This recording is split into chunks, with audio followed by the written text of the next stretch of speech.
Thank y'all for joining us this afternoon and for making this a special occasion for our friend and our brother. My name is Daryl Hall. I am one of his long-term clients. If you ever hear him talk about Hall, that's who he's talking about, me. All right, and I'm glad to interview you, man, and just have a conversation with you so we can learn about, your creative process, what this experience has been like for you as an author, so we can better appreciate the book that is in our hand. What's in your hand? Yes. First of all, man, can you just talk about the support of Jamise, your daughters, and those around you who've helped to make this possible for you? Yeah, that's very key because none of this is even possible without them. From beginning to end, they're my biggest supporters. Anything I need, they are always right there, cheering, sitting front row, and they don't ask any questions. And that even goes beyond just the people in my house, my extended family, mother-in-law, sister-in-law, and all the in-laws that are down here in Georgia. They're always there. Like I never have to ask them. They just feel the need in the moment and they show up for me.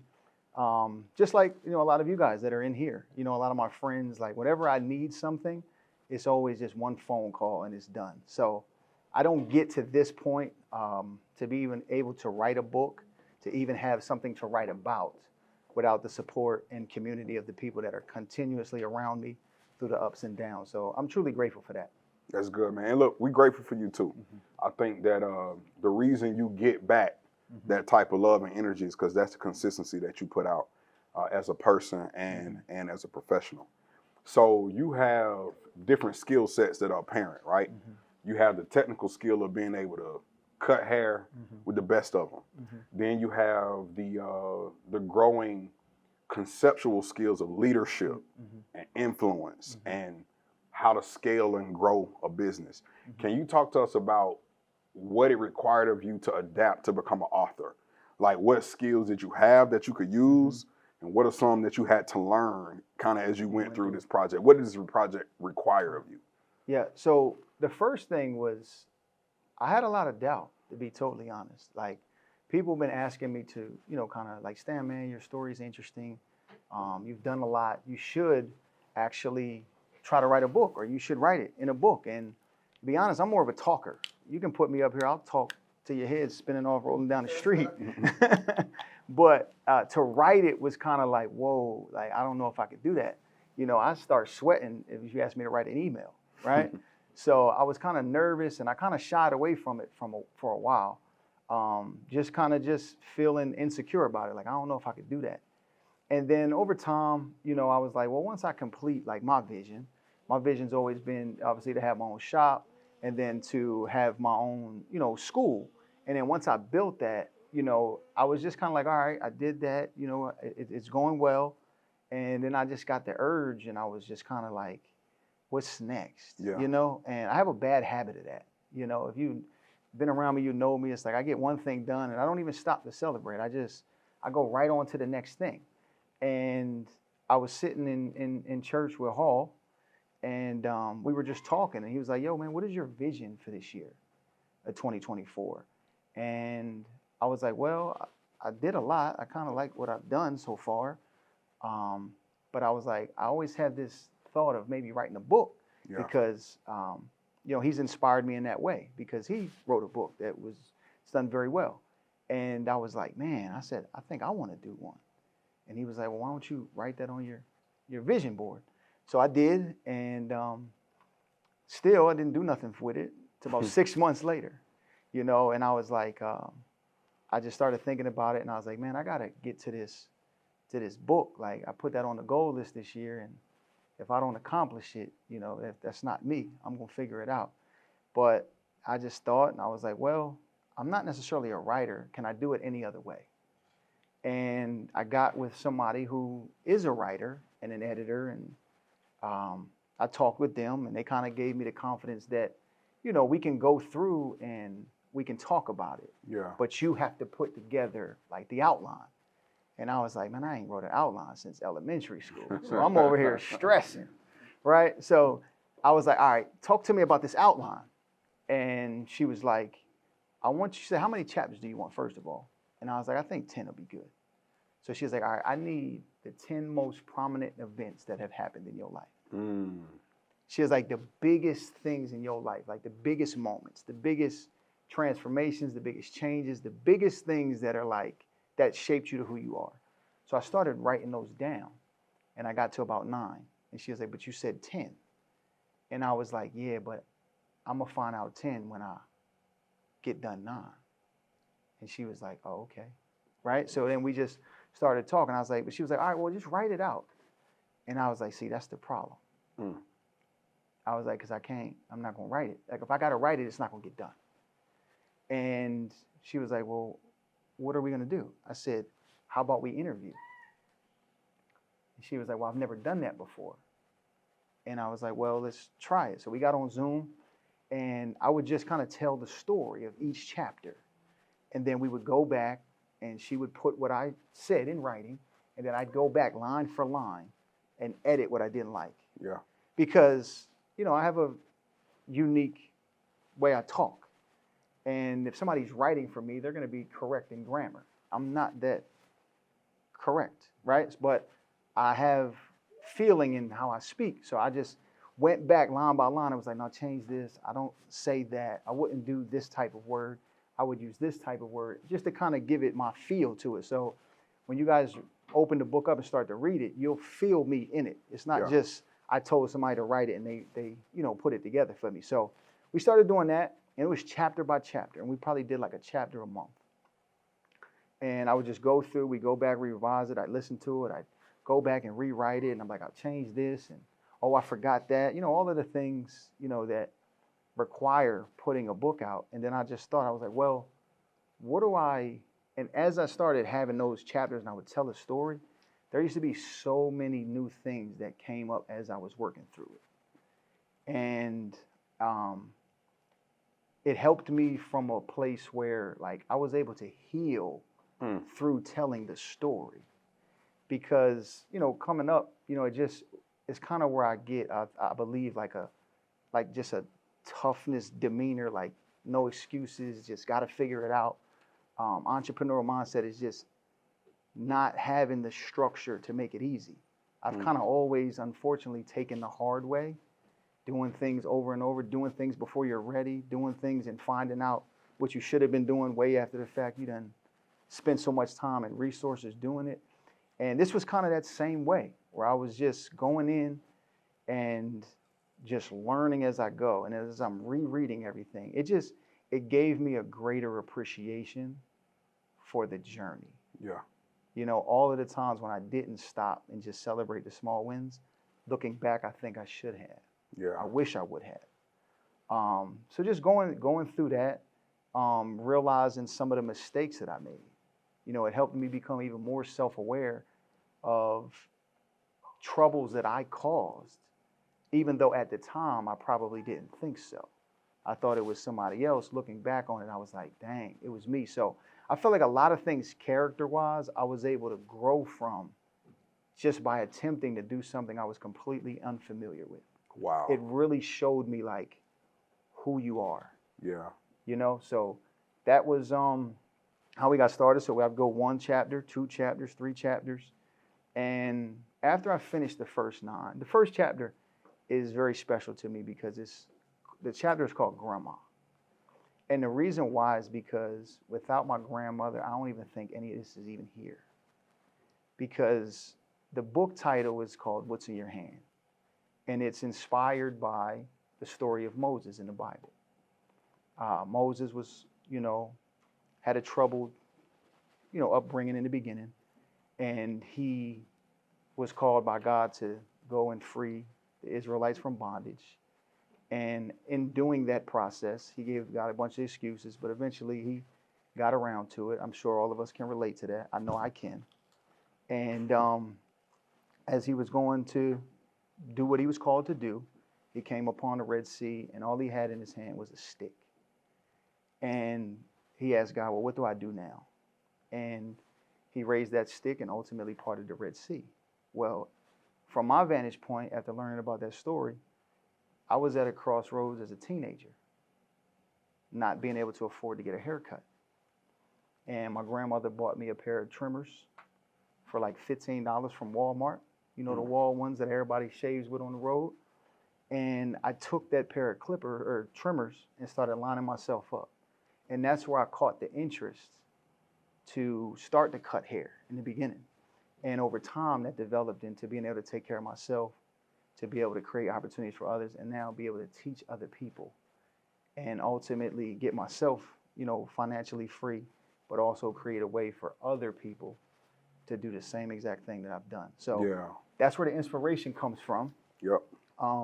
And just going through that process, there was just so much that I was able to just learn each and every chapter, from entrepreneurial lessons that I've learned over the years, the hard way. You know, one of the things that I think that I look forward to now is like having somebody to be able to talk to. Mostly probably all of you in this room, I've probably called all of you one time, one-on-one, to get some advice about something. Because starting out as an entrepreneur, I didn't have that person to go to. So I kind of had to just go bump my head time and time again, and just wish I had somebody that could, you know, just kind of pour into me to make it easier. And that's why I think I'm so driven now to do that, you know, for so many other people, Yeah. you know.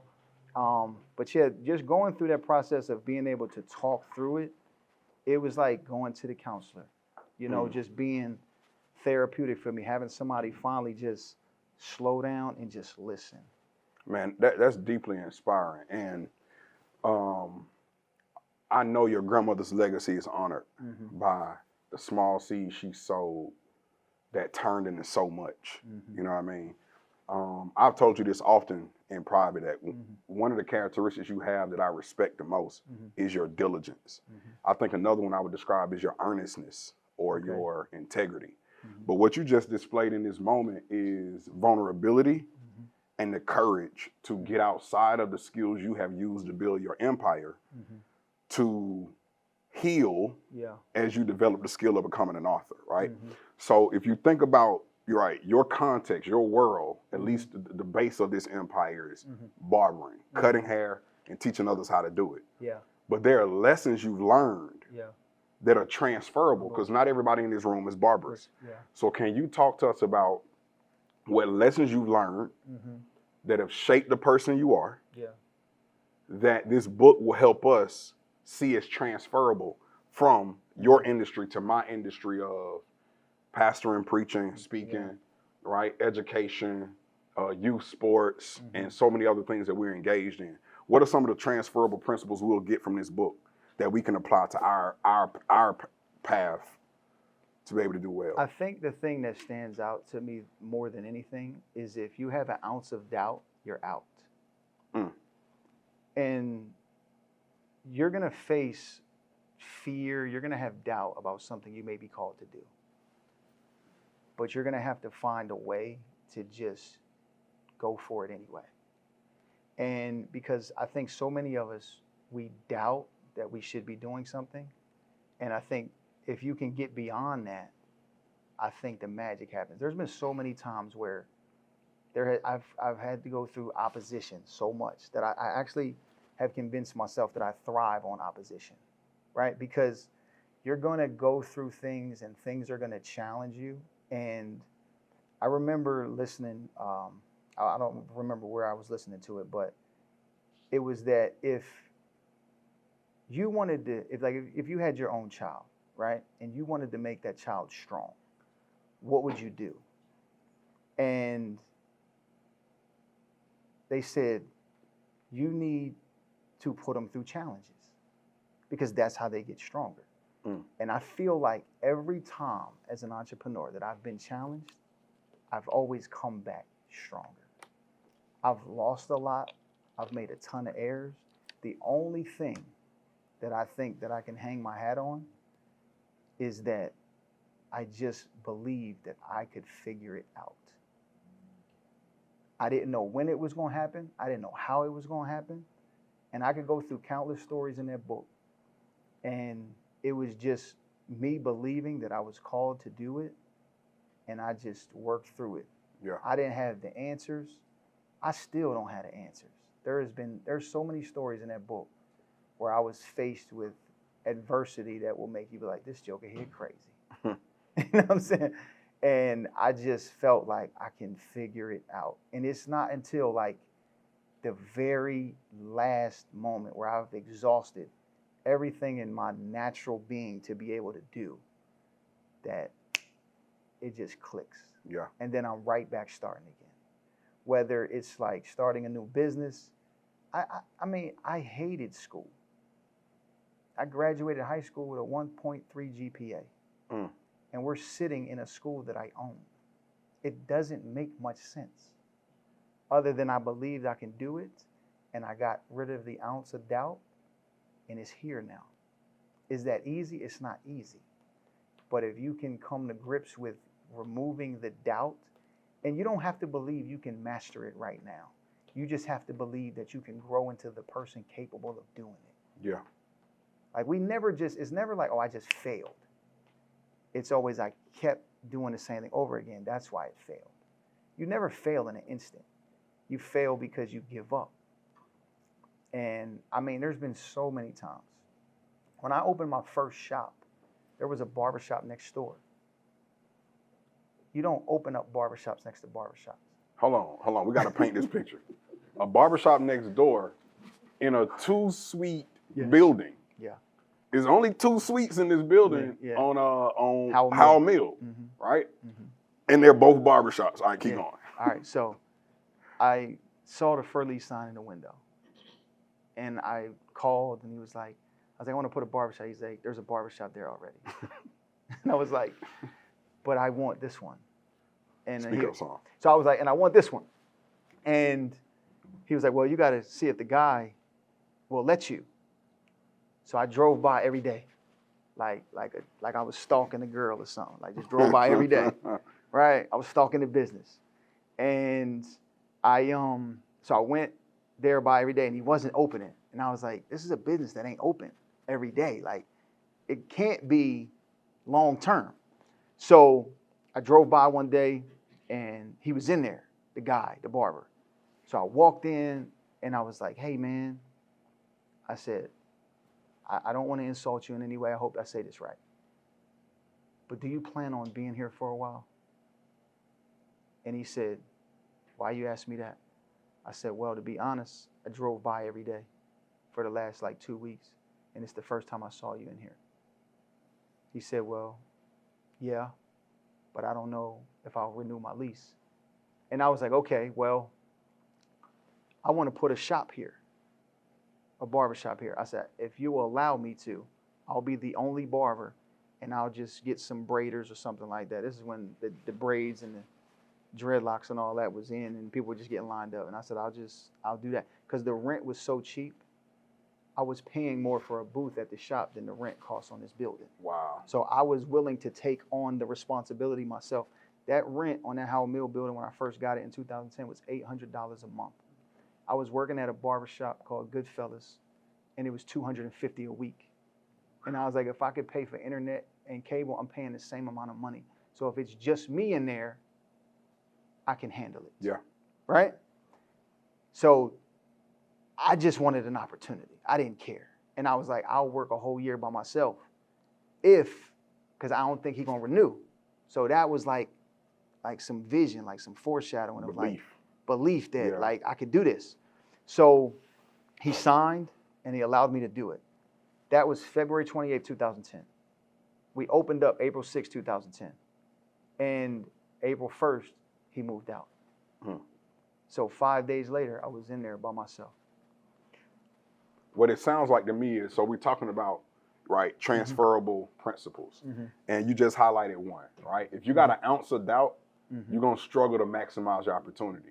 So instead of that doubt, replace that with unconquerable belief. Yeah. Even if that belief seems illogical at the time, like you don't really know how the belief is going to transpire, like belief in and of itself and protecting the seed of belief is key to success.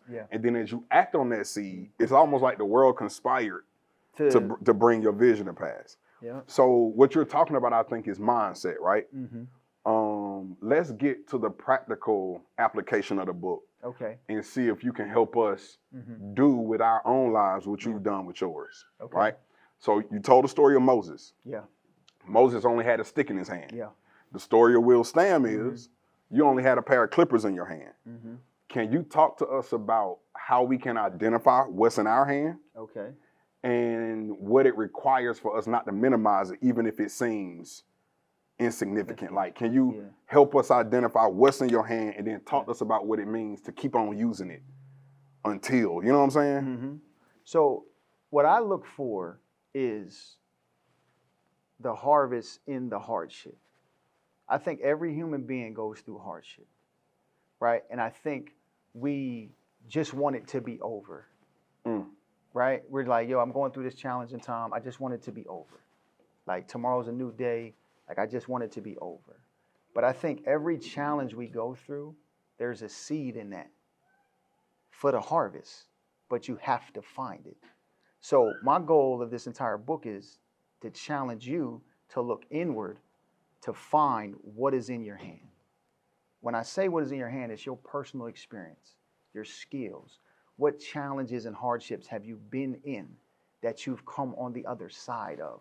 We all have them. I'm not up here going through challenges and coming out on the other side by myself. Every single one of you have done that in some point. Yeah. And when you can appreciate that and you can cultivate it and understand it, you can then use it to create that impact in whatever it is that you do. We're all on a journey, everybody. There's no person alive that is insignificant. They just don't know how significant they actually are because they're not looking at the challenge at hand and finding the way. There's always a way. And I think, it's so funny, Snow is here. We were talking about this the other day at the high school. And he told one of the young guys, he said, study your name. And he asked me, he said, Will, what does will mean? And I said, if there's a will, there's a way. So I've always had that mindset of just, I can find a way. And I think if you can take your hardships and you can look for the seed in it to create your harvest. And the harvest isn't going to come overnight. You have to keep on using it and keep on using it. But everybody's got gifts. Everybody's got things that they can do. I just think that we're looking for like something else that maybe somebody else has. Yeah. Or maybe something else has happened for somebody or some new circumstance or something like that. But I think it's everything in the struggle, man. No struggle, no success. Yeah. And if you can find it and use it time and time again, that's all I've done. Like people are like, Stan, how do you do this? I'm like, I've done the same thing over and over again. I'm just on year 17. I've done the same exact thing over and over again. I'm still cutting hair to this day. Same exact thing over and over again. I just really think that we may have to go through complexity at times, but I think simplicity is each and every one of ours genius. And everybody's upbringing, everybody's story, everybody's challenge is different. But I believe you have what's in your hand right now. You just have to understand how to use it. Yeah. Man, that's powerful. So we celebrating Will becoming an author. Yeah. But I can't tell which one of us is the preacher. Like, he really up here. This man spins gems, bro. And we joke about that all the time, right? This potential of you one day, you know what I mean? So, man, I think that's powerful. And it's not just how you worded it. It's the fact that I watch you do it. I watch you be committed to the simple over and over again. And the compound effect of it. And now the ripple effect of it is just, man, it's so thorough, man. Yeah. Like, it's so inspiring to not just hear you talk about it, but have walked through it with you. Yeah. So you borrowing this concept from Moses, right? Yeah. It's God who asked Moses the question. Yes. What's in your hand? Yeah. To help Moses pay attention to a regular stick. Then God tells Moses what to do with the stick. And when Moses does it, God does something only God can do. Yeah. So can you talk to us about, so you've helped us see how you keep showing up with the Clippers, what's in your hand. You've helped us see how our own, you know what I'm saying, troubles and skills can help identify what's in ours. Yeah. Can you talk about the God factor? Yes. Like, it's Sunday afternoon. Some of us probably didn't get church today. They about to get it. You know what I'm saying? Can you give us the God factor of, man, what's some things only God has done as a result of you being faithful to use what was in your hand? So God has showed up at every turn, every day. I mean, I don't know how many nights I've just been like, God, what do I do now? And I wake up the next day inspired. And every time, like when I first opened that shop and there was somebody else there, no human would ever be like, oh yeah, I'm gonna go do this. It's something else in there. When I opened up the second shop and my whole team quit. And I'm just like, I start that doubt, right? You start thinking like, man, this is gonna happen or that's gonna happen, or maybe this wasn't the right time. You start doubting all the human theology, right? Did I do it too soon? Did I do this and this and that? And God shows up again. And he's just, every single time. And it's so crazy. I was struggling when I opened up my second location. I only had half the shop built because I thought I was ready, right? That human theology. The first shop is full. It's time to go. And I had to suffer because I didn't stay patient. But then I kept on going. And then as soon as my wife and I got married, we hired 3 barbers the same week.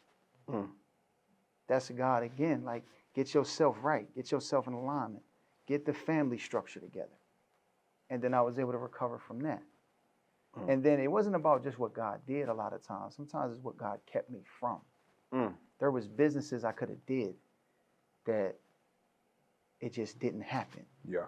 I had all the qualifications, but it just didn't happen. When I built this school here, I didn't have all of the resources, but I just did it anyway. And then it got worse. And I'm over here like stressing, like, bro, what? God, you called me to do this. I'm supposed to help these people. And I went 9 months here. It was a shell. It was nothing. I remember taking some of my friends through here. And I'm just talking to them like I'm talking to the dark. And they're just, And then they come back for grand opening and they're like, yo, how did you see all this? It's just God. I just be walking in here. Yeah. Like I got to tell you, I don't have no crazy education. I don't have any degrees. I got certificates. They ain't worth as much. I got certificates. I never even finished barber school. I barely graduated high school. I went to barber school twice, never finished. My first time ever going to barber school was the first year I built this one. I literally learned things the night before I got in here the next morning to teach the people that were sitting in the front row. But you did get your licensure through apprenticeship. No, I just failed the test enough times where they said, Oh, okay, cool. You know what I mean? I ain't want y'all to think my dog was bootlegging. You know that K through 12, right? You know that K through 12, and you just keep on trying. We're gonna get you to the finish line. Yeah, I failed the theory test like 2 times. It took me 3 times to pass it. The second time, when I went to get my instructor license, the school closed down, and I just ran into another colleague. He needed a sub, and I wasn't legit. So he was like, well, what is your topics that you got to take your test? I said, well, I ain't prepared. I don't know how to prepare a lesson plan. The school didn't get me ready. He said, well, you got the same topics as me. Take this folder.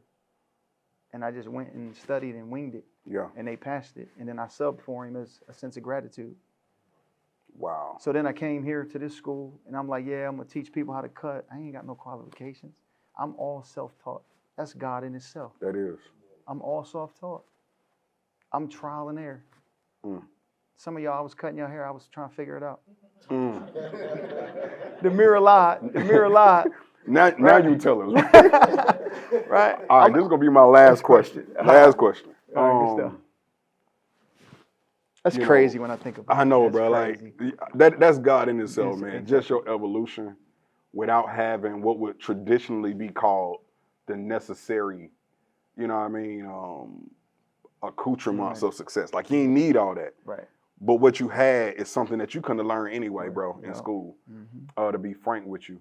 And when I look at just the dynamic of our relationship, and I'm sure many of us have a similar, you know what I mean, Especially if you hear. import with you. Similar dynamic with single moms. You know what I'm saying? You up top, I'm a down south Georgia boy. You know what I'm saying? Similar struggle and upbringing in the areas we came up with. Yeah. But then we probably took different paths and kind of still trying to end up in the same place. So you said you never went to school. Yeah. I just kept going and just stop graduating eventually. Yeah. And man, we had a God moment at my last graduation. Will came to my graduation in Alabama, and I want to talk about this God moment because you really introduced me to John Maxwell. Yeah. Like I knew about John Maxwell. I'm talking about the speaker and author, right? Yeah. Leadership guru. I knew about him, Yeah. but you was really like, nah, Hall, like we need to be reading these books and whatnot. So we at the graduation. After my graduation, we go out to dinner. Yeah. Tell me why we in Birmingham, Alabama, At the Bostonian Hotel. and ain't nobody in there but my party Yeah.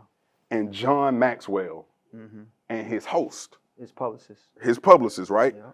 So that's a divine moment of someone who's inspired you Yeah. to add value to other people. Yeah. All right. So here's my last question for you. Yeah. Your desire to help other barbers, like you got this vision of helping other barbers make six figures, of helping other people who may be in a similar place you were in high school to discover what's in their hand and ultimately transmute that to real tangible success. Yeah. Can you talk to us about the importance of not just what we want to accomplish for us, but talk to us about what John would say, adding value to others. Why is that so important to you? Yeah. How does this book help you do that? How does this school help you do that? Yeah. You know what I'm saying? And what can we learn about that? Yeah. So, John, he's done that for me, and I've read about 20 of his books, and they all just give me chills every time I read them, because I've learned so much from the guy. Like I almost at times wish he was my dad, because he's poured so many life lessons into me. And that feeling is something that I want everybody in the world to feel. Like when somebody puts you on game, when somebody teaches you something, somebody makes you more aware of something, somebody adds value to your life, the joy you feel is incredible. Yeah. It's kind of like taking the shackles off if you were in jail. Like you get out of jail, right? Because we're all in some sort of bondage from ignorance. And one of the things that I always say is confused people do nothing. And I grew up a lot of my life confused, right? You hear a bunch of things, right, that you think are gems and they're destructive, right? I go to school and the teachers ain't necessarily teaching me, or I ain't listening, one or the other, right? But it leads to confusion, and I'm constantly confused, so I just do nothing. And it wasn't until I started reading John's books and it gave me direction. And I was like, oh, this is how you live. This is how you should be. And all he talks about really is just having good character, right? And then I start going to church and developing my knowledge of the word, and all that is character, right? The golden rule is treat others how you want to be treated. And it's all about character building. So I started focusing on Will being the best version of Will, and everything else started coming to me.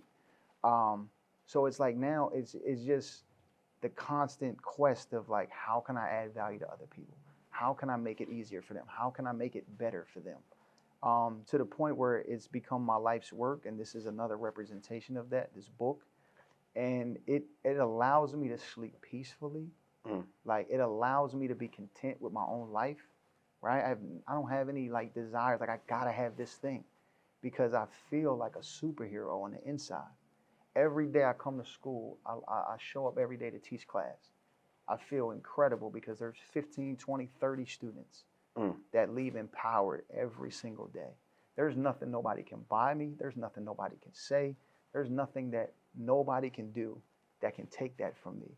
And it's why I wake up every day and do what I love to do. I enjoy what I do, but I enjoy the development of other people. And as I continue to grow, like in my faith, I just hope that people can see who Christ is by the life that I live. And just being a servant leader is how you do that. I'm a believer that Jesus Christ is the greatest leader of all time. And if I can model that behavior, I don't have to be perfect, and that's why I love it. Because I don't have to be perfect.